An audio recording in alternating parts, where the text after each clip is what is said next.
Blood drips from Lyra's wrists as the silver shackles bite into her skin, but it's not the pain that makes her gasp. It's the golden eyes boring into hers from across the crowded slave market, eyes that burn with a rage so fierce she can feel the beast within him clawing to break free. The wooden platform beneath her bare feet is rough and splintered. She tries to cover herself, but the chains won't allow it. Around her, voices rise in cruel laughter and calculating whispers. Numbers are shouted. Bids placed on her like she's nothing more than livestock. Barren women have no place in our pack. Helena's words still echo in her mind. Her stepmother had smiled when she'd said it, that cold, satisfied smile that had haunted Lyra's nightmares since childhood. 23 years old and never once had her heat come. Never once had she felt the pull that other she-wolves described. Defective. Broken. Worthless. What am I bid for this fine specimen? The auctioneer's voice cuts through her thoughts. Young, healthy, trained in domestic duties. He doesn't mention what they all know. What Helena had made sure everyone knew before dragging her here. 50 gold, someone shouts from the crowd. 60. 75. Lyra keeps her eyes fixed on a spot in the distance, trying to pretend she's somewhere else. Anywhere else. But then she feels it, a presence so powerful it makes every wolf in the marketplace go silent. The crowd parts. He emerges from the shadows like something out of a nightmare. Massive doesn't begin to describe him. He has to be nearly 7 feet tall, his shoulders broad enough to block out the sun. Scars crisscross his face in jagged lines, turning what might have once been handsome into something monstrous. His dark hair is long and unkempt, his clothes black leather that's seen too many battles. But it's his eyes that steal her breath. Golden like a wolf's, but burning with such fury that she can feel the heat of it from across the square. When those eyes lock onto hers, something electric passes between them. Something that makes her wolf, dormant as it is, stir for the first time in her life. Alpha King, the auctioneer stammers, dropping into a hasty bow. Your Majesty, we didn't expect. How much? His voice is a growl that seems to come from deep in his chest. It's rough, like he doesn't use it often. Like he's forgotten how to speak to people instead of simply commanding them. Your Majesty. The girl. How much? Lyra's heart hammers against her ribs. She's heard the stories about Darius Shadowmere. Everyone has. The Alpha King who rules the supernatural world with an iron fist. The beast who's killed more enemies than anyone can count. The monster who lives alone in his castle, shunning all company. The bidding stands at 75 gold, Your Majesty, but 500. Gasps ripple through the crowd. Lyra's knees nearly give out. 500 gold is more than most wolves see in a lifetime. It's enough to buy a small territory. Why would he? Sold. The auctioneer's voice breaks with excitement. To His Majesty, Alpha King Darius Shadowmere. The king moves through the crowd like a force of nature. People scramble to get out of his way, bowing and averting their eyes. But Lyra can't look away. There's something in his face, beneath all that scarred fury, that calls to her. Pain, maybe. Recognition. He stops in front of the platform. Up close, he's even more intimidating. The scars are deep, cutting across his left cheek and down his neck. His jaw is hard as granite, his mouth set in a permanent scowl. But those eyes. Get her down. His gaze never leaves her face as he speaks to the auctioneer. Rough hands unlock her shackles. Lyra's wrists are raw and bleeding, her legs shaky from standing for hours. She stumbles as she's pushed toward the king, certain she's going to fall at his feet like some pathetic offering. Instead, strong hands catch her arms. His touch is gentle, so at odds with his fearsome appearance that she looks up in surprise. For just a moment, she sees something flicker in those golden eyes. Something almost protective. Then it's gone, replaced by cold indifference. Can you walk? His voice is still that rough growl, but quieter now. She nods, not trusting her voice. Good. He releases her arms and steps back. We leave now. A cloak settles around her shoulders, black wool that smells like pine forests and winter nights. She pulls it tight, grateful for the coverage and warmth. When she looks up, the king is already walking away, expecting her to follow. She does, because what choice does she have? The crowd watches them go in absolute silence. Lyra can feel their stares burning into her back, their whispered speculation following in her wake. The Baron She-Wolf and the Monster King. What a pair they make. A massive black carriage waits at the edge of the marketplace, drawn by horses that look more like shadow beasts than normal animals. The king opens the door himself and gestures for her to get in. The interior is luxurious, soft leather seats, silver fittings, everything fit for royalty. She climbs in on unsteady legs and settles into the corner, pulling the cloak tighter. The king follows, his bulk making the spacious carriage feel suddenly small. He sits across from her, those unsettling eyes studying her face like he's trying to solve a puzzle. The carriage lurches into motion. What's your name? He asks after several minutes of tense silence. Lyra. Her voice comes out as barely a whisper. Lyra Blackwood. He nods once, like he's filing the information away. I know who you are. The words slip out before she can stop them. Heat floods her cheeks. I'm sorry, Your Majesty. I didn't mean to interrupt. Something that might be amusement flickers across his scarred features. What do you know about me? The question feels like a test. Lyra considers lying, giving him some pretty answer about his strength and leadership. But something in his eyes tells her he'd see right through it. I know you're the Alpha King. That you're powerful and feared. That you live alone and don't. She swallows hard. Don't take mates. And they say you're cursed. The words tumble out in a rush. That you're more beast than man. That anyone who gets close to you dies. Silence stretches between them, heavy and dangerous. Lyra wishes she could take the words back, but it's too late. She's probably just signed her own death warrant. Then he laughs. It's not a pleasant sound, harsh and bitter, like he's forgotten how to find joy in anything. They're not wrong, he says finally. So tell me, Lyra Blackwood, why do you think I bought you? Her mouth goes dry. She can think of several reasons, none of them good. I don't know. Because we're both rejects. His golden eyes are steady on hers, unflinching. You're barren. I'm a monster. Helena Blackwood made sure the whole supernatural world knew what you are before she put you on that block. Just like they all know what I am. The casual way he mentions her stepmother's name makes her stomach clench. You know Helena? I know of her. Ambitious. Ruthless. Smart enough to get rid of a potential threat before it becomes a problem.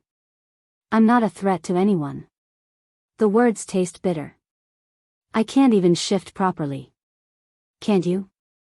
He leans forward slightly, and she catches his scent, wild and masculine, with an underlying edge of danger that makes her pulse quicken. Or have you just been told you can't? Before she can ask what he means, the carriage turns onto a rough road. Through the window, she can see towering pine trees closing in around them, their branches so thick they block out most of the afternoon sun. Where are you taking me? Home, he says, and the words sound strange in his rough voice. Like he's not used to having one. What happens when we get there? He's quiet for so long she thinks he won't answer. When he finally speaks, his voice is softer than before, almost gentle. That depends on you. Chapter 2. The castle rises from the mist like something out of a nightmare. Lyra presses her face to the carriage window, her breath fogging the glass as they approach the massive stone fortress. It's bigger than anything she's ever seen, towers stretching toward the gray sky, walls that seem to go on forever. But there's something wrong with it. Broken.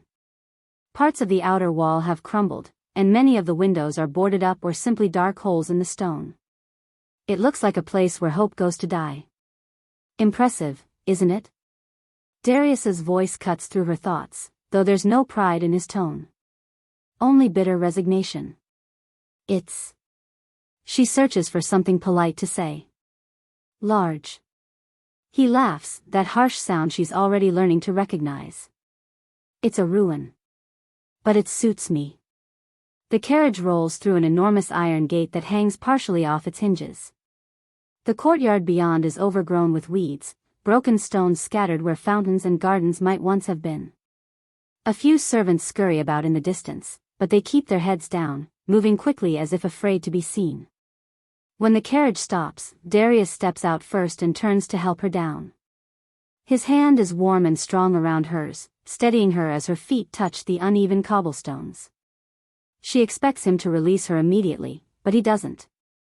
For a moment, they stand there in the failing light, and she can feel something electric pass between them again. Then he drops her hand like it burned him. Come. He starts toward the main entrance, his long strides forcing her to hurry to keep up. We'll get you settled. The massive doors are solid oak, carved with intricate designs that might have been beautiful once. Now they're scarred and weathered, like everything else in this place. Darius pushes them open with one hand, the hinges groaning in protest. The great hall beyond takes her breath away. It must have been magnificent once. The ceiling soars 3 stories high, supported by carved stone pillars. Tapestries hang from the walls, though many are faded or torn. A massive fireplace dominates one end of the room, cold and dark. But it's the emptiness that strikes her most, the way their footsteps echo, the way shadows seem to swallow the weak light from the few lit torches. Master?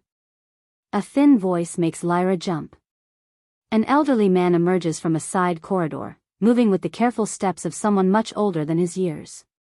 His hair is white as snow, his clothes neat but patched in several places. When he sees Lyra, his eyes widen with something like hope before he quickly looks away. Thomas. Darius's voice is softer when he addresses the old man, though still gruff. Prepare the tower room for our guest. Yes, master. Right away. Thomas bows and hurries off, but not before Lyra catches him glancing back at her with curious eyes. He's been with me the longest, Darius says, watching the old man disappear. 20 years now. Since you became king? Since I became this. He gestures to his scarred face with casual indifference. The others who stayed, they had nowhere else to go. The way he says it makes her heart ache. Like he assumes the only reason anyone would stay is because they have no choice. They climb a spiral staircase that seems to go on forever. Lyra's legs are already tired from the long day, and by the time they reach the top, she's breathing hard. Darius, despite his size, moves like a predator, silent and graceful, not even winded by the climb. This will be your room. He pushes open a heavy wooden door. Lyra steps inside and stops in surprise. After everything she's seen, she expected a dungeon. Instead, she finds herself in a circular chamber with tall windows overlooking the forest. There's a bed with clean linens, a wardrobe, even a small sitting area with chairs arranged around a fireplace. It's comfortable. Pretty, even. It's also clearly a prison. The windows are barred with iron, and she can see that the door has a heavy lock on the outside.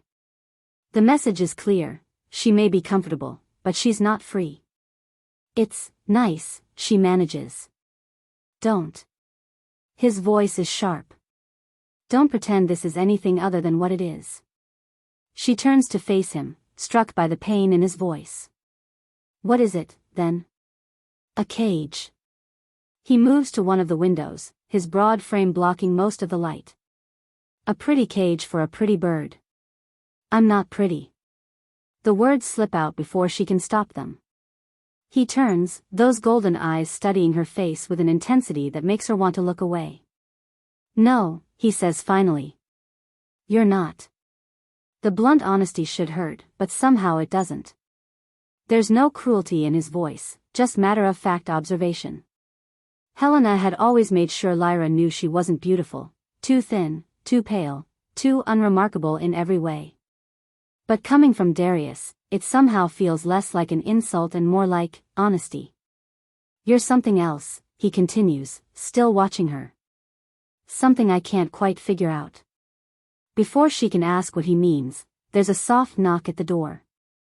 Thomas enters with an armload of clothes and a tray of food. Begging your pardon, master, but I thought the young lady might be hungry. He sets the tray on a small table and places the clothes on the bed.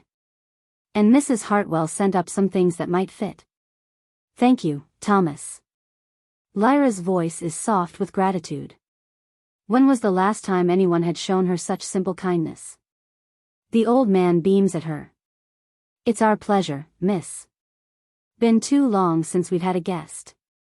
She's not a guest. Darius's voice cuts across the room like a blade. She's property. My property. Make sure the rest of the staff understands that. Thomas's face falls, and he bows quickly. Of course, master. Forgive me. Get out. The old man scurries away, leaving them alone again. Lyra stares at Darius, shocked by the sudden cruelty in his voice. That was unnecessary, she says quietly. Was it? He moves closer, and she has to fight the urge to step back. Let me make something clear, Lyra Blackwood. You belong to me now. I bought you, I own you, and you'll do well to remember that. I'm not a thing. Yes, you are. His voice is brutal in its honesty. You're a broken thing that nobody wanted. Just like everything else in this castle. The words hit her like physical blows, but she forces herself to meet his eyes. Including you? Something flickers across his face, surprise, maybe, or pain. Especially me. Then we understand each other. He stares at her for a long moment, as if trying to decide whether she's brave or just stupid. Do we? You want me to be afraid of you? She takes a step closer, surprising herself with her boldness. You want me to cower and cry and beg. But I won't. I've spent my whole life being told I'm worthless. Having you say it too doesn't make it any more true. Doesn't it? His voice drops to a dangerous whisper. You can't shift. You can't bear children. You can't even inspire desire in a man desperate enough to buy you at auction. What exactly are you good for? Each word is designed to wound, and they do. But Lyra has heard worse from Helena for years. She's learned to armor herself against such attacks. I don't know, she admits. But I know what you're doing. You're trying to hurt me so I'll hate you. So you can tell yourself it doesn't matter that you're alone. His eyes flash with something dangerous. For a moment, she thinks he might actually hurt her. His hands clench into fists, and she can see the battle raging inside him, man versus beast, control versus fury. Then he steps back, and the moment passes. You don't know anything about me, he says, but the heat has gone out of his voice. I know you could have thrown me in the dungeons, but you didn't. I know you could have left me naked, but you gave me a cloak. I know you paid far more for me than I'm worth. She pauses, studying his scarred face. I know you're trying very hard to be the monster everyone says you are, but you're not quite managing it. You think I'm not a monster? His laugh is hollow. Ask the servants about my rages. Ask them about the men I've killed. Ask them why they whisper and hide when they hear me coming. I think you're a man who's been hurt. The words come out softer than she intended. I think you're alone and angry and tired of pretending you don't care. For a moment, his mask slips. She sees pain flash across his features, raw and unguarded. Then it's gone, replaced by cold indifference. You're wrong. He moves toward the door. I'm exactly what they say I am. A beast. A monster. And if you're smart, you'll remember that. Darius. That's your majesty to you. He pauses at the door, not looking back. The clothes should fit well enough. Mrs. Hartwell has a good eye. Dinner is at 8. Someone will come to escort you. Will you be there? No. His hand is on the door handle.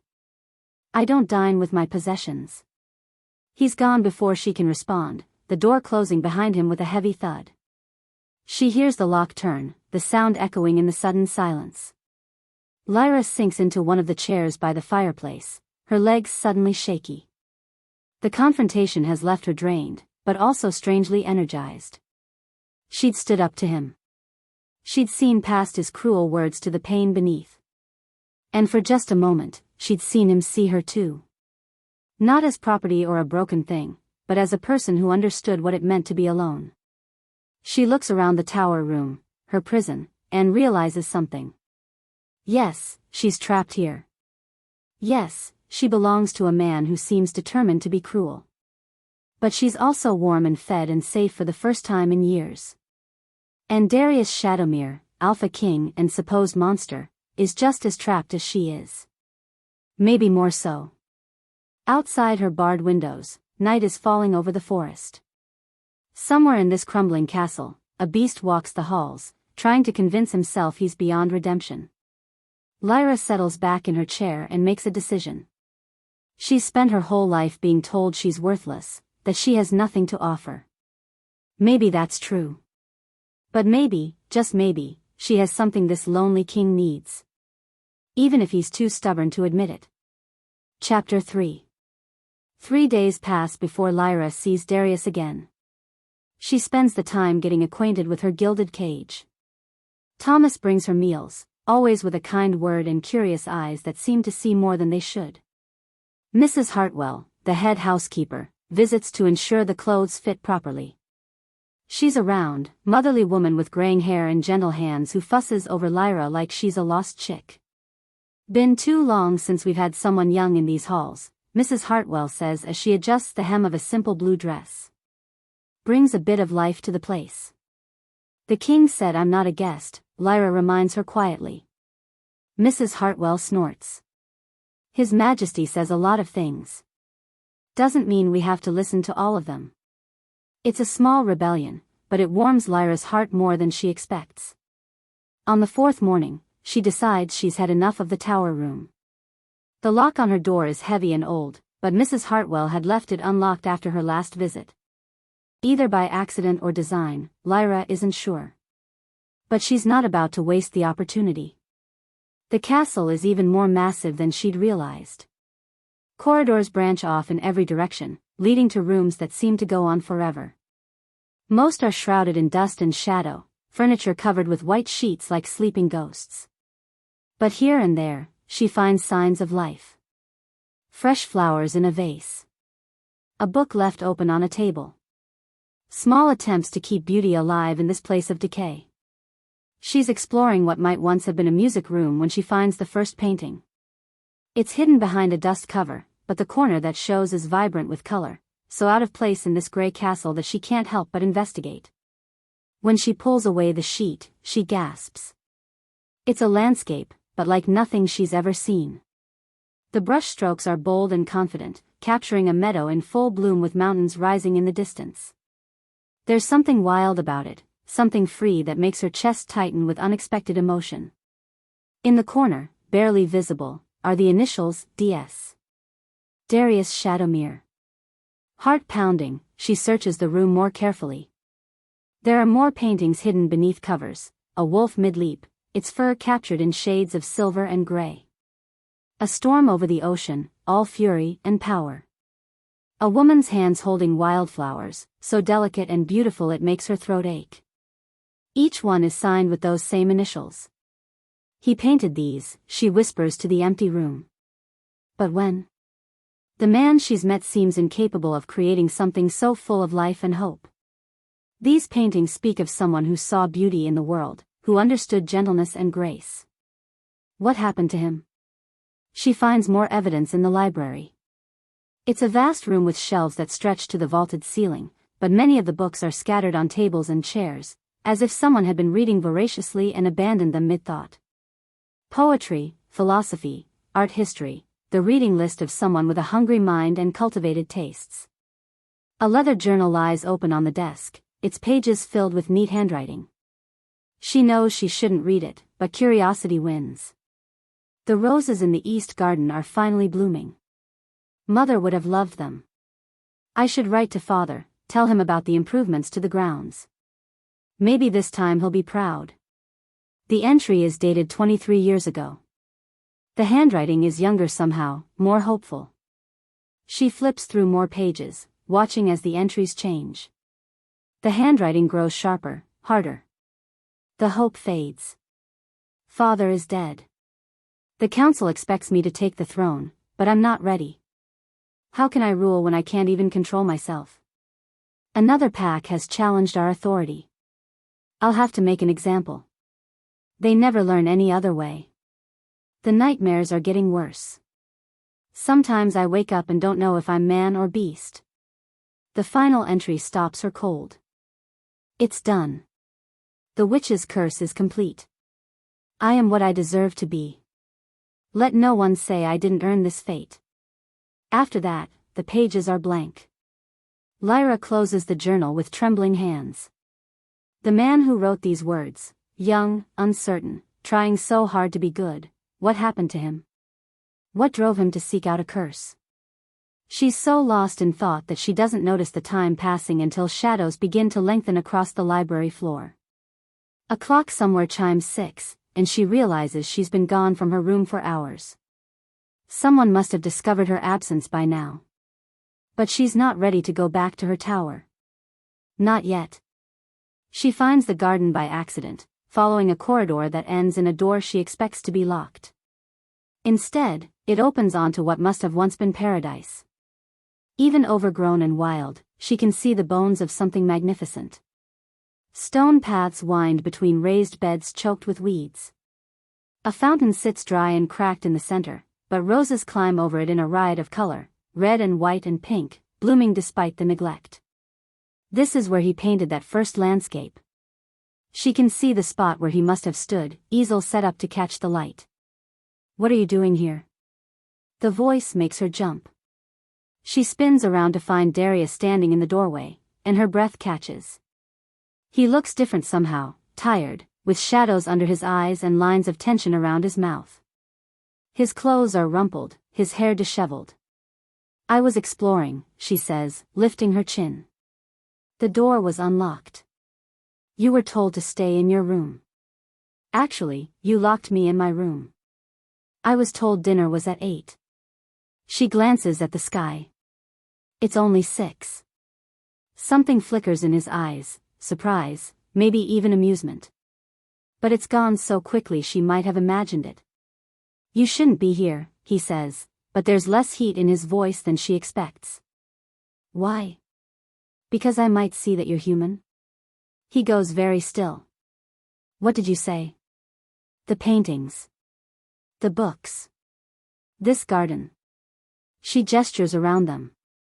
You created beautiful things once. You cared about beauty. That was a long time ago. His voice is rough, raw. I'm not that man anymore. Aren't you? She takes a step closer, ignoring the warning in his eyes. Then who painted those landscapes? Who planted these roses? A fool. The word comes out like a snarl. A naive boy who thought he could be something more than what he was born to be. What were you born to be? A killer. He moves toward her, and she can see the beast stirring in his eyes. A monster. Ask anyone who knew my father. Ask the packs I've destroyed. Ask the men who've died by my hand. I'm asking you. The simple words seem to hit him like a physical blow. He stops moving, his hands clenching into fists at his sides. You don't know what you're asking. Then tell me. For a moment, she thinks he might. Something vulnerable flickers across his scarred features, and she holds her breath, waiting. Then his expression hardens. Get back to your room. Now. Darius. That's an order. But before she can respond, Thomas appears in the doorway, his face pale with distress. Master, forgive the interruption, but there's a messenger from the Northern Territories. He says it's urgent. Darius's entire body goes rigid. What territories? The Black Fang Pack, Master. They're demanding tribute. Again. The change in Darius is instantaneous and terrifying. The man who'd been sharing vulnerable moments with her disappears, replaced by something wild and dangerous. His eyes flash gold, and she can hear a low growl building in his chest. Where is this messenger? In your study, master. But perhaps you should. Get out. The words come out as a roar that makes both Thomas and Lyra flinch. Both of you. Get out now. Thomas grabs Lyra's arm, tugging her toward the door. But she resists, watching as Darius begins to pace like a caged animal. Come, miss, Thomas whispers urgently. When he gets like this, it's best to leave him be. But Lyra can't move. She's seen rage before, Helena's cold, calculated fury, other wolves' quick tempers. This is different. This is pain and frustration and years of isolation all boiling over at once. Miss, please. Go, she tells Thomas quietly. I'll be fine. Miss, you don't understand. He could hurt you. No, she says, still watching Darius. He won't. Thomas looks like he wants to argue, but something in her voice stops him. He releases her arm and backs away, leaving her alone with the beast. Darius has stopped pacing. He's standing with his back to her, his shoulders rigid with tension. She can hear his harsh breathing, can see his hands shaking with the effort to control himself. You should go, he says without turning around. I'm not safe to be around right now.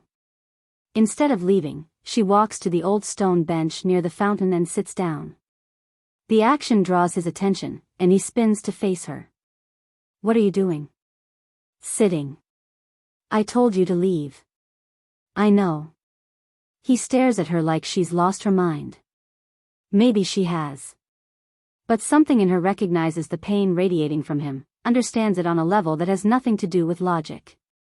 The Northern Territories, she says quietly. They're challenging you. His laugh is bitter. They're testing me. Seeing if the Monster King is still strong enough to hold his throne. And are you? Does it matter? He runs a hand through his dark hair, leaving it even more disheveled. They'll keep coming until someone brings me down. That's how it works in our world. The strong rule until they become weak. You're not weak. Aren't I? He looks at her then, really looks at her, and she sees something broken in his golden eyes. I'm alone, Lyra. Completely, utterly alone. I have no pack, no allies, no one who would mourn if I died tomorrow. What's weaker than that? The raw honesty in his voice steals her breath. This is what he's been hiding beneath all that rage and cruelty, not just pain, but crushing loneliness. You have Thomas, she says softly. Mrs. Hartwell. The other servants. They stay because they have nowhere else to go. They stay because they care about you. He shakes his head. You don't understand. I've done things, terrible things. I've killed innocent people. I've destroyed entire bloodlines. I am exactly what they say I am. Then why do you hate yourself so much for it? The question hangs between them, sharp and cutting. Darius goes very still, his eyes widening slightly. What? If you're really the monster you claim to be, why does it hurt you so much? Monsters don't feel guilt. They don't plant gardens or paint beautiful landscapes or read poetry. She stands, taking a careful step toward him. They don't buy broken slaves and give them comfortable rooms instead of dungeons. Stop. His voice is barely a whisper. You want to be the monster because it's easier than admitting you're a man who's made mistakes. Because monsters don't have to feel guilty. They don't have to wish they could change. Stop. But she doesn't. She can't. Something in his face tells her he needs to hear this, even if it terrifies him. You're not alone because you're a monster, Darius. You're alone because you won't let anyone close enough to see that you're not. For a long moment, they stare at each other across the twilight garden. The last rays of sunlight slant through the overgrown roses, painting everything in shades of gold and shadow. Somewhere in the distance, she can hear night birds calling. Then Darius's careful control finally shatters. But instead of the rage she expects, what comes out is something far more devastating. His shoulders slump, and he sinks onto a nearby stone step like his legs won't hold him anymore. "You don't know," he says, his voice rough with unshed tears. "You don't know what I've done." Lyra moves slowly, like she's approaching a wounded animal. She settles beside him on the step, careful not to touch him but close enough that he can feel her presence. "Then tell me." He's quiet for so long she thinks he won't answer. When he finally speaks, his voice is barely audible. "I killed a child."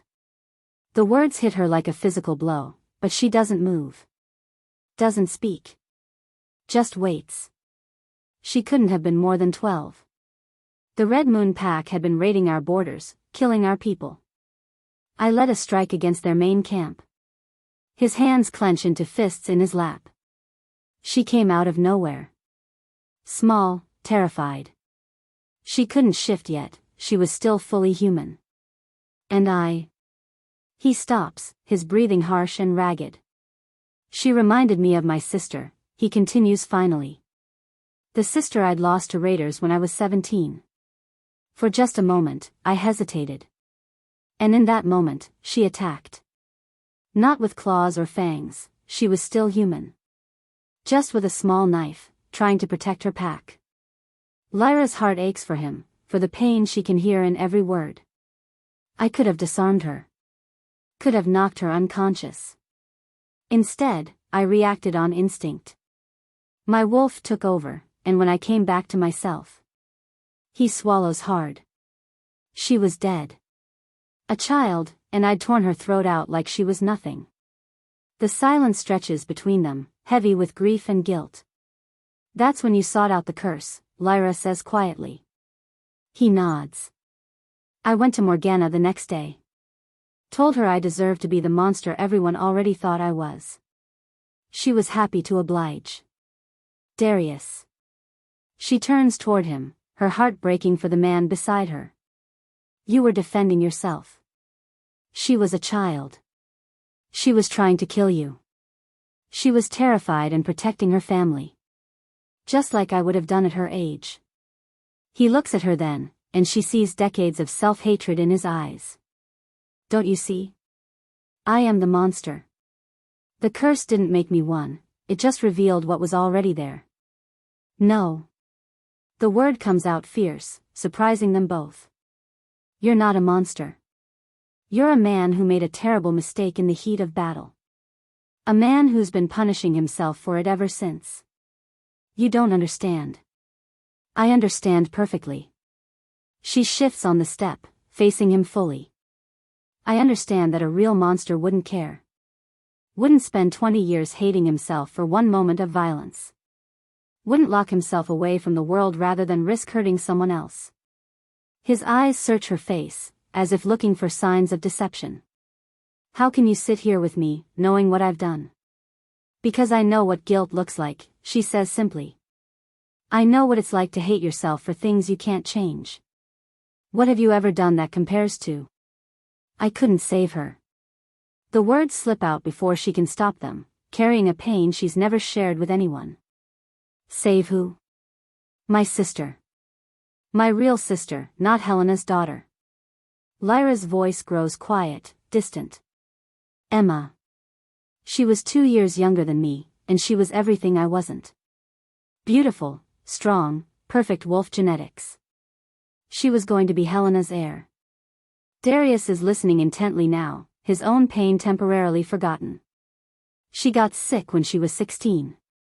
Something with her wolf, it was turning against her, attacking her human side. The healers said there might be a way to save her, but it would require another wolf to share the burden. To take part of the sickness into themselves." Understanding dawns in his eyes. "You tried." "I tried. But my wolf was too weak, too broken. I couldn't take enough of the sickness to make a difference." Tears she's held back for years finally spill over. "She died 3 days later, and Helena never forgave me. Said if I'd been a proper wolf, Emma would still be alive.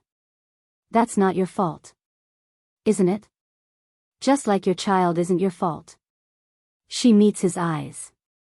We both carry guilt for things we couldn't control. The difference is, I've had years to learn that hating myself doesn't bring Emma back. It just makes the pain last longer. They sit in silence as full darkness falls around them. The garden seems to hold its breath, waiting. I don't know how to stop, Darius admits finally. You don't have to stop all at once, Lyra says. You just have to stop being alone with it. When he looks at her this time, something has changed in his expression.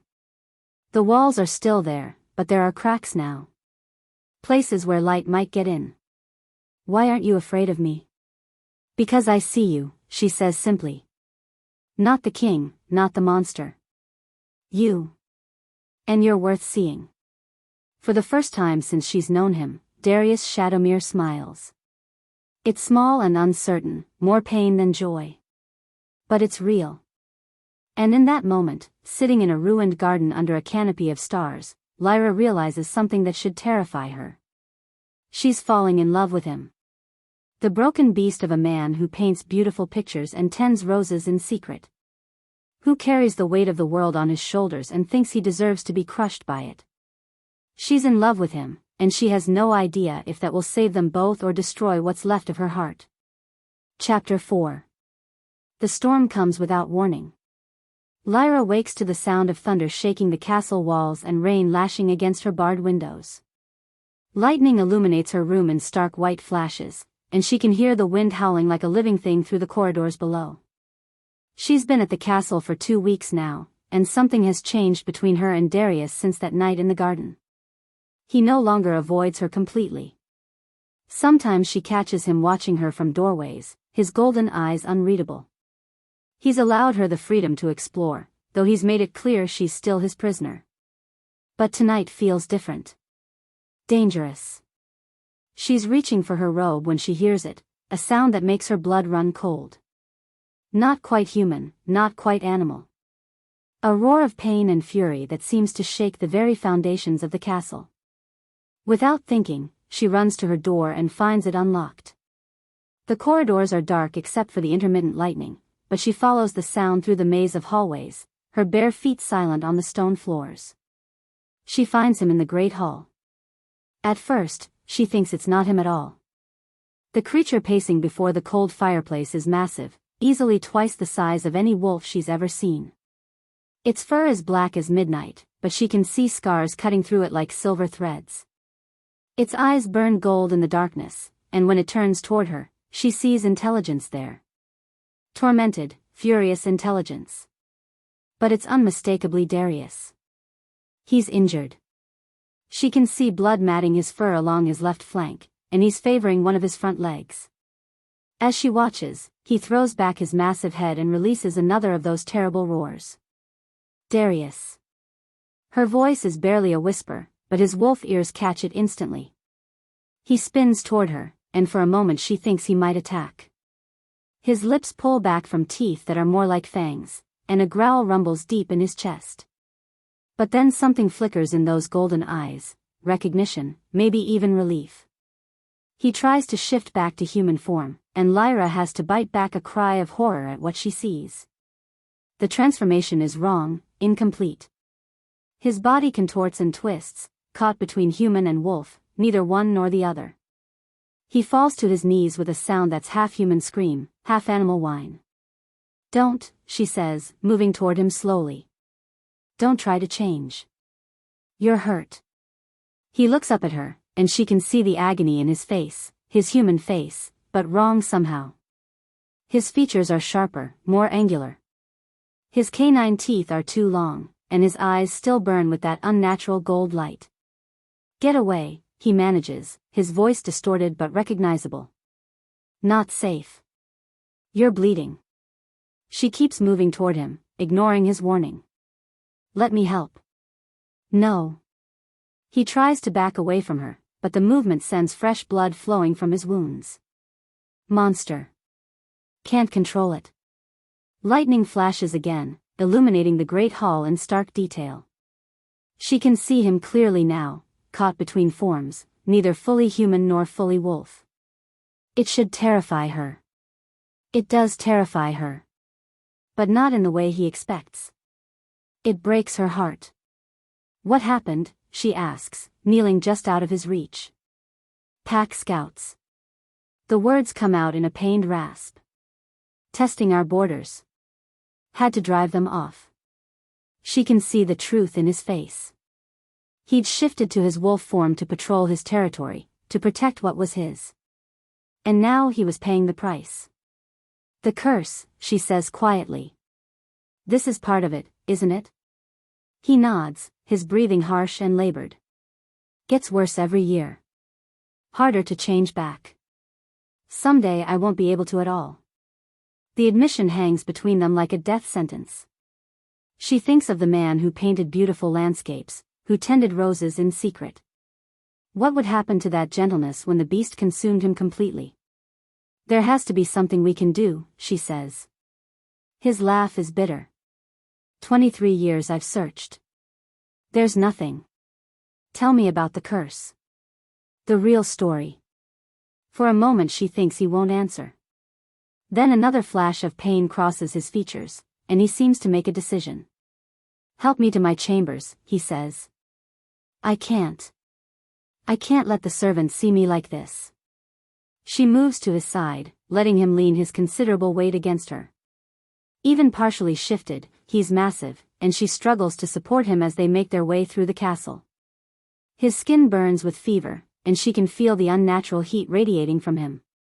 His chambers are on the 3rd floor, and by the time they reach them, they're both breathing hard. She helps him to a chair by the fireplace and lights the lamps with shaking hands. In the warm glow, she can see his wounds more clearly. Deep gashes along his ribs, a bite mark on his shoulder that looks infected.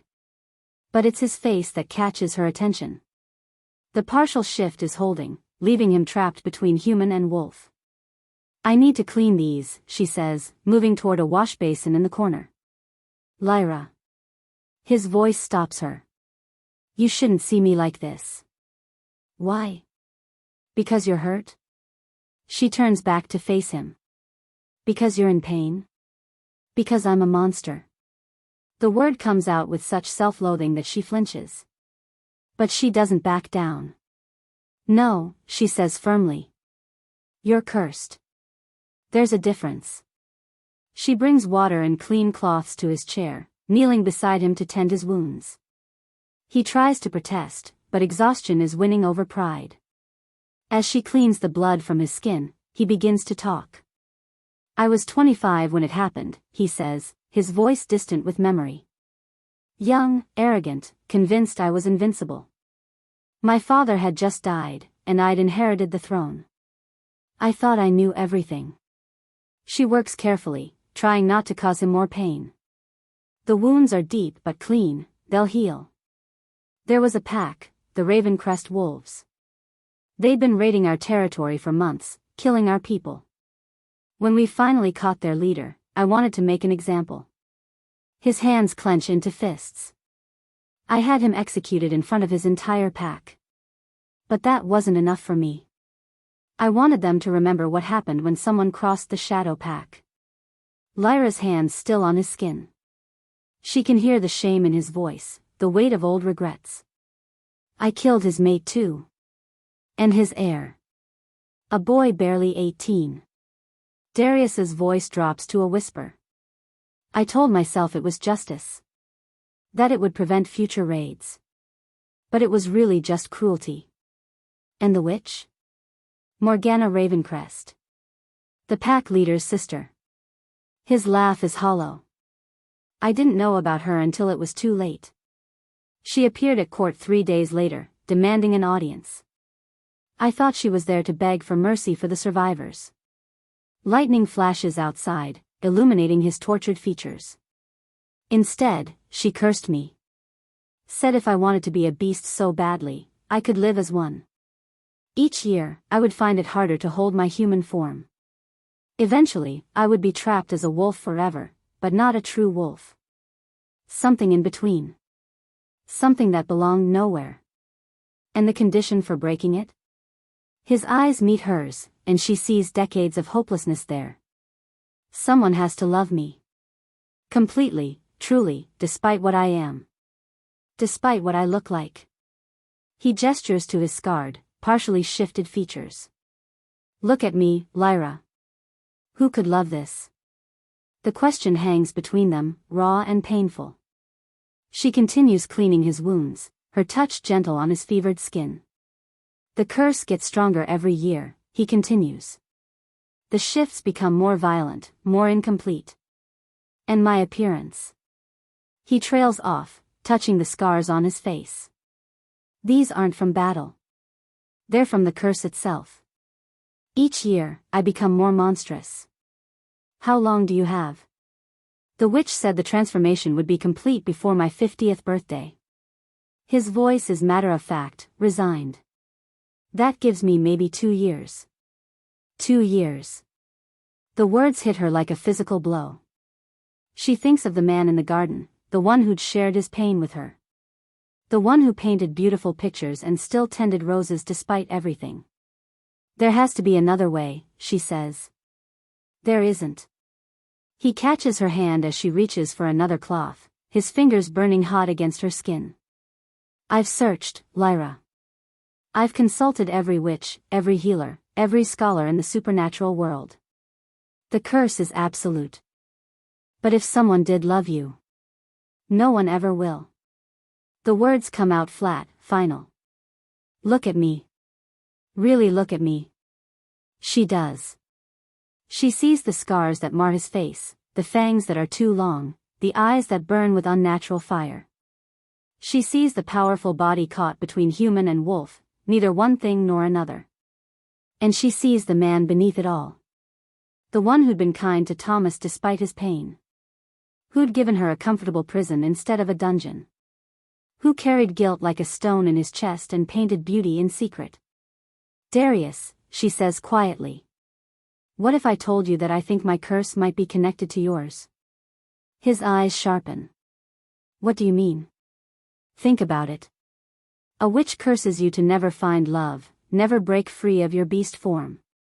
And 23 years later, you're destined mate, because that's what I am, isn't it? We both felt it the moment we saw each other, is sold at a slave market as barren, worthless. Understanding dawns in his eyes, followed quickly by something that might be hope. Then he shakes his head. Even if that's true, it doesn't matter. You feel the mate bond because you're innocent, pure. Once you really see what I am, what I've done, that feeling will die. Will it? She sets down the cloth and looks directly into his burning eyes. I know what you've done, Darius. You told me yourself. And I'm still here. You're here because you have no choice. I stayed in the garden that night by choice. I came looking for you tonight by choice. She pauses, gathering her courage. I'm touching you now by choice. Her hand moves to his cheek, fingers tracing the edge of a scar. He goes very still, his breathing harsh. You shouldn't, he whispers. Why? Because you might hope. The question hits its mark. She sees him flinch, sees the wall he's built around his heart tremble. Hope is dangerous, he says. So is despair. They stare at each other in the lamplight, the storm still raging outside. His partially shifted features should repel her, should send her running in terror. Instead, she finds herself leaning closer. Lyra. Her name comes out as a warning, a plea. I know what you're going to say. That I'm confused, that the mate bond is making me think I feel something I don't. But you're wrong. She takes a shaky breath. I've felt worthless my entire life. Broken. Defective. And for the first time, sitting here with you, I feel like maybe that's not true. Maybe we're both exactly what the other needs. You don't understand.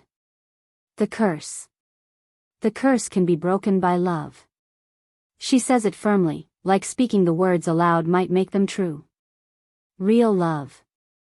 And maybe that's what we both need to believe in again. His hand comes up to cover hers where it rests against his cheek. His skin is still burning hot, but his touch is gentle. What if you're wrong? He asks. What if I really am too far gone?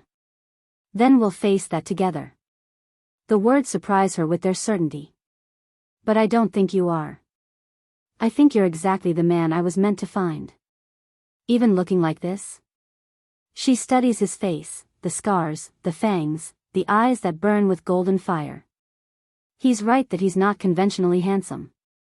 The curse has marked him, changed him into something that exists between worlds. But she sees past the surface to the man beneath. The one who's been punishing himself for 23 years. The one who's forgotten how to hope. Especially looking like this, she says softly. Because this is you being honest. No masks, no pretending. Just you. Something breaks in his expression. The carefully maintained control, the wall around his heart, it all crumbles at once. And for the first time since she's known him, Darius Shadowmere looks truly vulnerable. I don't know how to let someone love me, he admits. Then learn, she says simply. We'll learn together. The storm outside begins to fade, thunder rolling away into the distance. In the quiet that follows, she can hear his breathing, can feel the heat radiating from his cursed body. The mate bond, he says finally. You really feel it? Every time I look at you. She doesn't try to hide the truth anymore. Even that first day at the market. Especially then. But you're supposed to be barren. Broken. And you're supposed to be a monster. She smiles softly. Maybe we're both more than what people told us we were. He's quiet for a long moment, processing her words. Outside, the storm has moved on, leaving only the gentle sound of rain against the windows. If the curses are connected, he says slowly, if Morgana made sure my mate would seem worthless so I'd never find love. Then maybe finding each other is the first step to breaking free. Hope. She can see it in his eyes now, fragile and tentative but real. After 23 years of despair, he's allowing himself to hope. I'm still cursed, he says. Still changing. Even if you love me, I might not have enough time left. Then we'll make the time we have count. She leans forward and presses her lips to his forehead, right above the scar that cuts across his brow. His skin burns against her mouth, but she doesn't pull away. When she draws back, his eyes are bright with unshed tears. I haven't cried in 20 years, he says. Maybe it's time. And he does. Sitting in his chair by the dying fire, this powerful king who terrifies the supernatural world, cries for the man he used to be and the hope he'd thought was lost forever. Lyra holds him through it all, her arms around his shoulders, her heart breaking and healing at the same time. Outside, dawn is breaking over the forest. And for the first time in decades, Darius Shadowmere allows himself to believe that maybe, just maybe, he might be worthy of love after all. Chapter 5. 3 days after the storm, Lyra wakes to the sound of horses in the courtyard. She's been spending more time with Darius since that night in his chambers. Not just stolen moments in the garden, but real conversations over meals, quiet hours in the library where he shows her his favorite books. He's still cursed, still fighting the beast within him, but something fundamental has shifted between them. Hope. That's what's different. For the first time in years, they both have something to hope for. The sound of voices drifts up from below, sharp, commanding tones that make her blood run cold. She knows that voice. Has heard it in nightmares for years. Helena. Lyra rushes to her window and looks down into the courtyard. A party of 20 armed wolves surrounds the main entrance, their horses snorting and pawing at the ground. At their head sits her stepmother, looking every inch the powerful pack leader in her tailored riding clothes and gleaming weapons. Helena Blackwood has come to claim what she thinks is hers. Miss Lyra? Thomas appears in her doorway, his face pale with worry. His Majesty requests your presence in the Great Hall immediately. She follows him through corridors that suddenly feel charged with tension. Servants press themselves against walls as they pass, their eyes wide with fear. Whatever Helena has said to gain entry, it's put everyone on edge. The great hall has been transformed. Where before it was empty and echoing, now it's filled with Helena's warriors. They stand in formation, hands resting on sword hilts, their eyes fixed on the massive figure seated on the throne. Darius looks every inch the king today. Gone is the vulnerable man who'd cried in her arms 3 nights ago. In his place sits the Alpha King, dressed in black leather and silver mail, his scarred face a mask of cold authority. But she can see the tension in his shoulders, the way his hands grip the arms of his throne. Helena stands before him, her chin lifted in challenge. When she sees Lyra enter, her lips curve in a smile that doesn't reach her eyes. "Lyra, darling," she says, her voice dripping with false warmth. "Thank the goddess you're safe. When we heard what had happened to you, we came as quickly as we could." "What are you doing here, Helena?" Lyra's voice is steady despite the fear clawing at her chest. "I've come to rescue you, of course." Helena's gaze flicks to Darius, and her expression hardens. "To save you from this monster who kidnapped you from the auction." "I wasn't kidnapped. I was sold. By mistake." Helena waves a dismissive hand. "The auctioneer had no right to sell you. You belong to the Blackwood Pack, under my protection." Lyra feels Darius's eyes on her, but she doesn't look at him. This is her fight. "You put me on that auction block yourself," she says quietly. "You called me barren and worthless. You said I had no place in your pack. I was protecting you." Helena's voice takes on a wounded tone, the same manipulation she's used for years. "You were ill, confused. I thought if you spent some time away from the pack, you might come to your senses. By selling me into slavery? By finding you a husband who could overlook your defects." Helena's eyes narrow. "I never intended for you to end up with him." She spits the last word like a curse, her gaze fixed on Darius with undisguised hatred. "Be very careful how you speak in my hall," Darius says, his voice dangerously quiet. "You're here under a flag of truce, but my patience has limits." Helena laughs, the sound sharp and mocking. "Your patience? You should be thanking me, beast. I'm offering to take this burden off your hands." Lyra is not a burden. Isn't she? Helena's smile turns predatory. A barren she-wolf with no pack, no family, no worth to anyone? I'm willing to overlook her defects and give her a home. That's more than she deserves. Rage floods through Lyra, hot and fierce. Years of Helena's cruelty, of being made to feel worthless and broken, come boiling to the surface. "I'm not going with you," she says, her voice ringing across the hall. Helena's mask slips for just a moment, revealing something cold and calculating beneath. "Of course you are, darling. You're confused, obviously bewitched by this creature. But don't worry, once we get you home, we'll find a way to break whatever spell he's cast on you." "He hasn't cast any spell. I'm staying because I choose to." "Choose?" Helena's voice rises. "You can't choose anything, you stupid girl. You're broken, remember? Defective. You have no judgment, no worth, no..." "Enough." Darius's voice cuts across Helena's tirade like a blade. He rises from his throne, and the temperature in the room seems to drop 10 degrees. "You will not speak to her that way. Not in my hall. Not anywhere."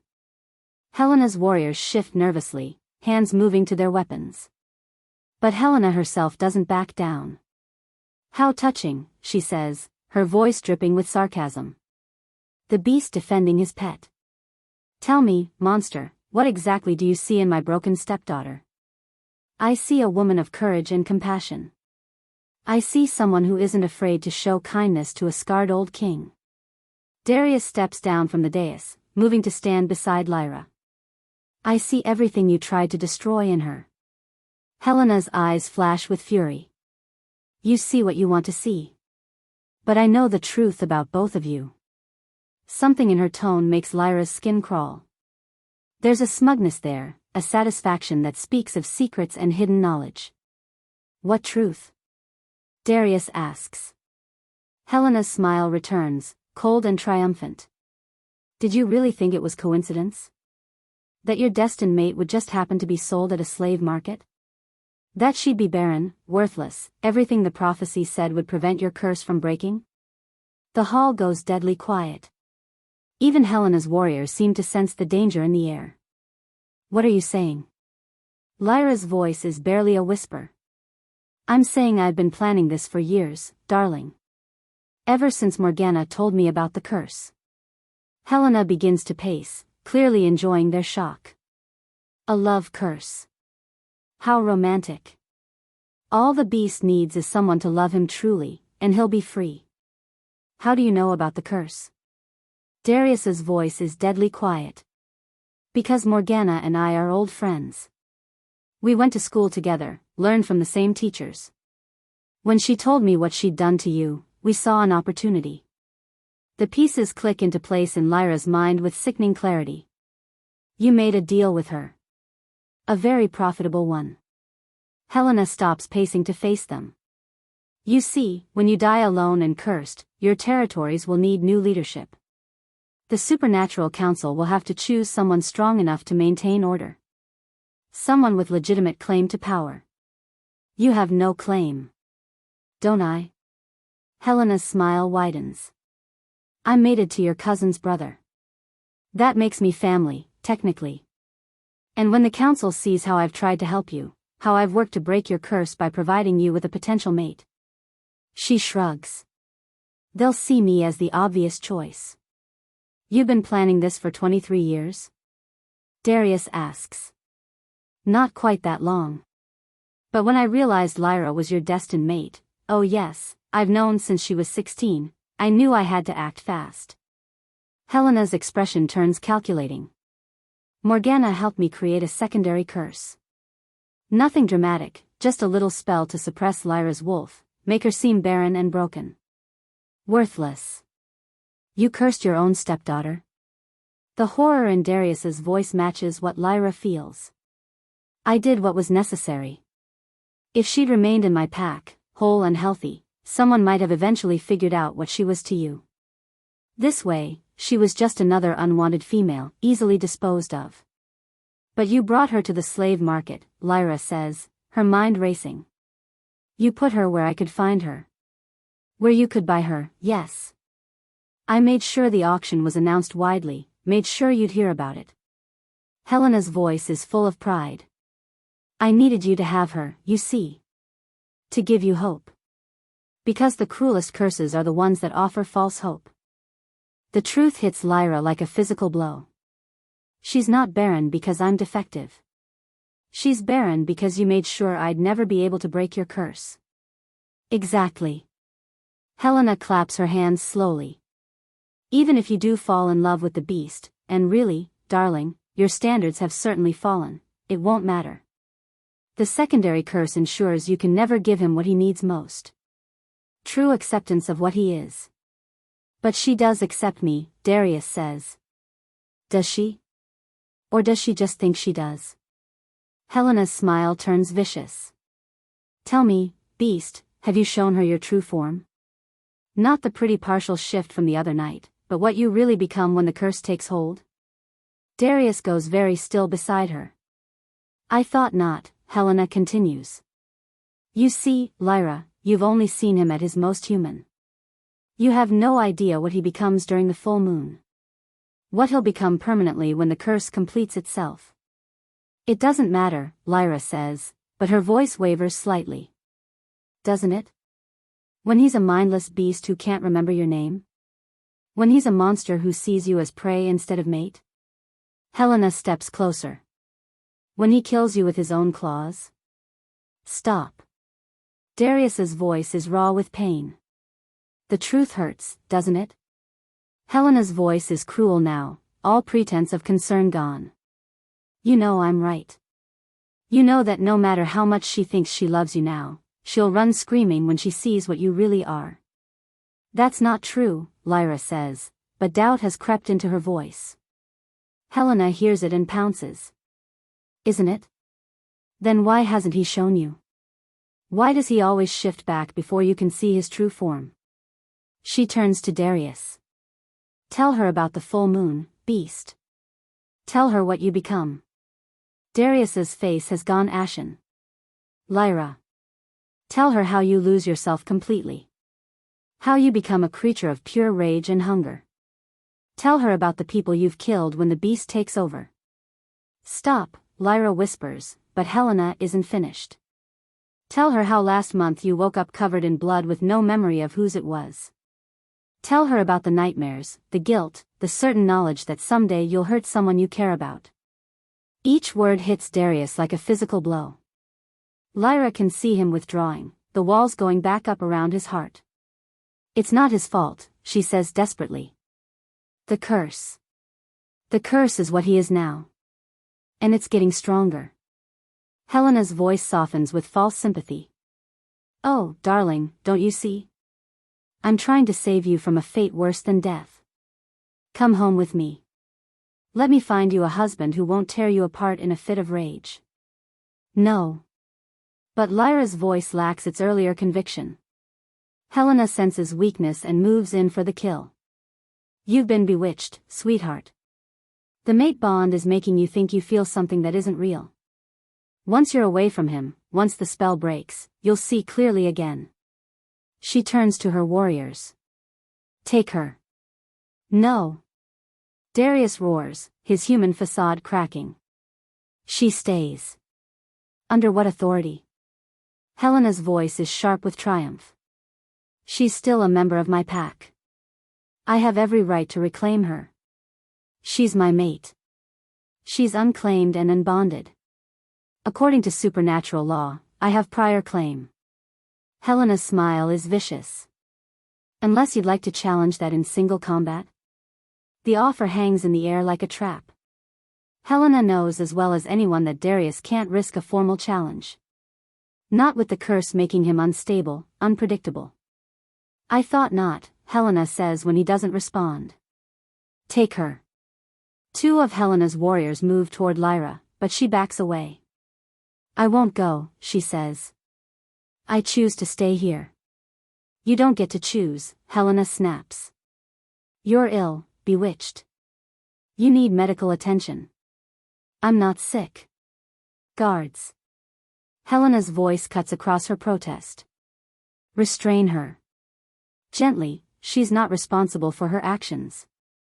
The warriors hesitate, looking between Helena and the imposing figure of the Alpha King. But Helena is their pack leader, and her authority over one of her own wolves supersedes even royal commands. They move toward Lyra. Darius steps between them, his body radiating menace. Touch her and die. You'd start a war over a broken slave? Helena asks. Think carefully, beast. My pack has allies. Yours has only enemies waiting for you to show weakness. It's a trap, and they all know it. If Darius fights, he proves Helena's point about being a dangerous monster. If he doesn't, he loses Lyra forever.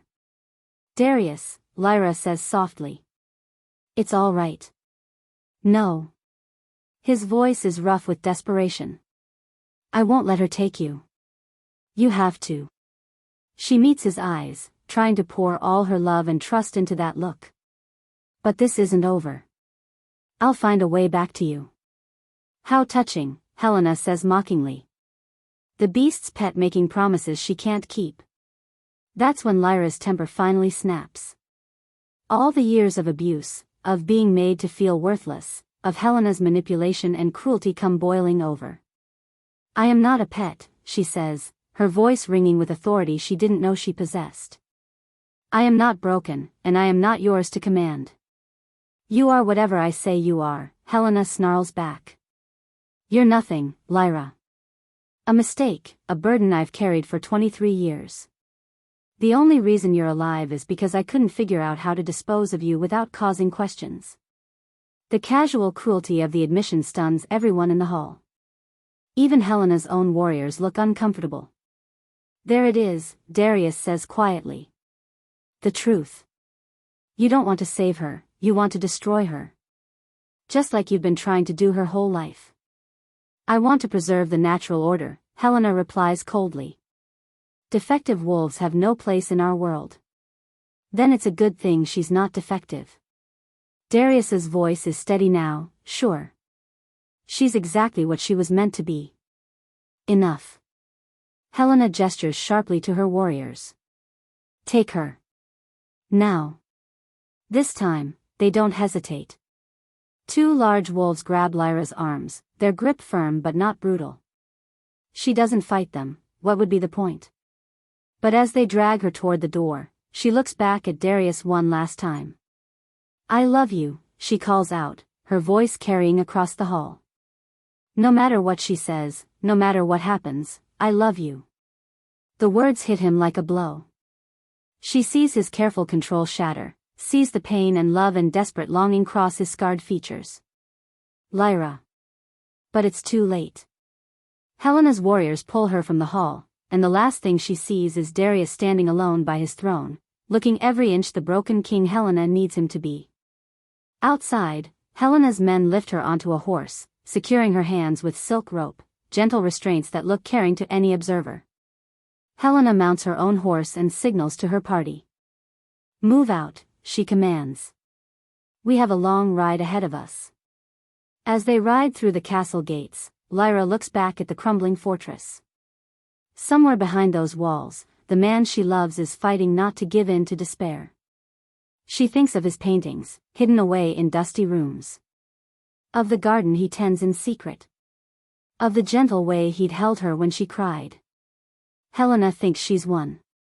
She thinks she's separated them permanently, ensured that Darius will die alone and cursed. But she's made one crucial mistake. She's underestimated the power of love to overcome even the darkest magic. And Lyra Blackwood, no longer the broken, worthless girl Helena tried to create, is going to make sure her stepmother learns just how costly that mistake will be. Chapter 6. The Blackwood estate hasn't changed in the 5 years since Lyra left. The same imposing manor house sits at the end of a tree-lined drive, its windows gleaming like cold eyes in the afternoon sun. The same perfectly manicured gardens spread in geometric precision across the grounds. Even the servants who come to take the horses look exactly as she remembers. It's like stepping back into a nightmare she thought she'd escaped. Home at last, Helena says with satisfaction as she dismounts. I trust you remember the way to your old room? Lyra doesn't respond. She's spent the 3-day journey in silence, refusing Helena's attempts at conversation. Her stepmother seems to think that distance from Darius will weaken the mate bond, will make Lyra more compliant. She's wrong. If anything, being separated from him has only intensified what she feels. Her wolf, dormant for so many years, paces restlessly inside her. She can sense Darius even at this distance, his pain, his rage, his growing desperation. The bond between them pulls tight as a wire, and she has to fight not to shift and run back to him. Lyra. Helena's voice carries a warning. Don't make this harder than it needs to be. You mean don't fight the imprisonment and forced separation from my mate? Lyra's voice is steady, but her eyes flash with anger. I wouldn't dream of it. Helena's jaw tightens. You'll thank me when this madness passes. When you remember who you really are. I know exactly who I am. Lyra lifts her chin. The question is whether you do. She allows herself to be escorted into the house, through familiar hallways lined with portraits of Blackwood ancestors. Her father's picture hangs near the stairs, kind eyes and a gentle smile that she'd almost forgotten. Helena had moved it to an obscure corner years ago, replacing it with a larger portrait of herself. Her old room is exactly as she left it. Small, plain, with a view of the stables rather than the gardens. The furniture is simple, the decor sparse. A servant's room, really, though Helena had always claimed it was perfectly adequate for someone of Lyra's station. I've had locks installed, Helena says casually, running her fingers along the new deadbolt on the outside of the door. For your own protection, of course. We can't have you wandering off in your current state. My current state being in love? Your current state being mentally compromised by supernatural manipulation. Helena's voice hardens. Don't worry. I've sent for a healer who specializes in breaking unwanted bonds. A few days of treatment and you'll be yourself again. The thread is clear. Helena intends to sever the mate bond by force. That won't work, Lyra says quietly. Won't it? Helena smiles coldly. We'll see. The door closes with a heavy thud, followed by the sound of locks engaging. Lyra is alone. But not for long. She waits until full dark before moving to the window. The locks on the glass are new too, but they're meant to keep someone in, not out. It takes her only a few minutes to work them loose from the inside. The drop to the ground is farther than she remembered, but she lands quietly in the soft earth of a flower bed. The estate grounds are dark except for a few scattered lights in the servants' quarters. She's halfway to the stables when a shadow detaches itself from the side of the building. Miss Lyra? The voice is familiar, surprised. She turns to find Marcus, Darius's stable master, emerging from the darkness. He's a lean man in his 40s with prematurely gray hair and kind eyes. She remembers him from the castle, always gentle with the horses, always ready with a quiet word of comfort. Marcus? What are you doing here? Following you, miss. His Majesty's orders. Marcus glances around nervously. He sent me to keep an eye on you, make sure you were safe. Relief floods through her. Then you can help me get back to him. Marcus's expression grows troubled. Miss, I don't think that's wise. Not right now. Something in his tone makes her stomach clench. What's wrong? Is he hurt? Not hurt, exactly. Marcus runs a hand through his graying hair. But he's changed. Since you left, he's been getting worse. Much worse. The curse? Without you there to anchor him, the beast's side is taking over. Marcus's voice drops to a whisper. Yesterday he shifted and couldn't change back for 6 hours. And when he finally did. What? He didn't remember most of it. Found himself in the forest, covered in blood. Still don't know if it was animal or. He trails off, unable to finish the sentence.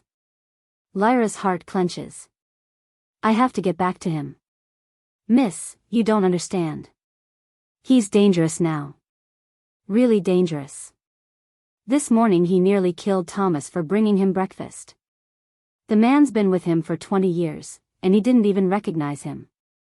Then he needs me more than ever. Or you'll end up dead. Marcus grabs her arm gently. His Majesty made me promise to keep you safe. That includes keeping you away from him if necessary. He's losing himself, Lyra says desperately. If I don't get back soon, there might not be anything left to save. Marcus is quiet for a long moment, clearly torn. There have been reports, he says finally. Attacks on travelers. Whole merchant caravans found torn apart. The other packs are starting to talk about forming an alliance to hunt him down. The words hit her like physical blows. Everything Helena predicted is coming true. Without Lyra's stabilizing presence, Darius is becoming the monster his enemies always claimed he was. How long do I have? She asks. The full moon is in 3 days. If he shifts then. Marcus shakes his head. The wise woman in the village says the curse will complete itself. He'll be trapped in beast form forever. 3 days. That's all the time she has to get back to him, to reach whatever humanity is left. Help me, she pleads. Please. I know you care about him. Marcus stares at her for a long moment, seeing something in her face that makes his resistance crumble. He says finally. I do. And if anyone can bring him back, it's you. Then let's go. Not yet. Marcus glances toward the house. Your stepmother has guards posted on all the roads. We'll have to wait until tomorrow night, slip away during the evening meal when most of the household is distracted. It's sensible advice, but every fiber of her being rebels against the delay. Somewhere in his crumbling castle, the man she loves is fighting a losing battle against his own nature. One more night, she agrees reluctantly. But if anything happens to him because I waited. I know, miss. I know. Marcus melts back into the shadows, leaving her alone in the darkness. She climbs back through her window and settles in to wait, her heart heavy with dread. The next day passes with agonizing slowness. Helena brings her meals personally, watching her with calculating eyes. You look pale, darling, she says over lunch. I hope you're not making yourself sick with worry over that creature. His name is Darius. His name is irrelevant. What matters is that you're already forgetting him. Helena's smile is smugly satisfied. The healer arrived this morning. She says the process will be quite painless, just a simple ritual to cleanse your mind of unwanted influences. I won't let you do this. You don't have a choice. Helena sets down her teacup with a delicate clink. The ritual begins tomorrow at dawn. By sunset, you'll be free of this madness. That night, as promised, Marcus appears at her window just as the dinner bell rings in the main house. Now, miss. While everyone's distracted.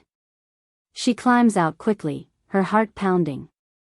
They move through the grounds like shadows, avoiding the main paths and keeping to the cover of trees and outbuildings. Marcus has horses waiting in a grove beyond the estate boundaries.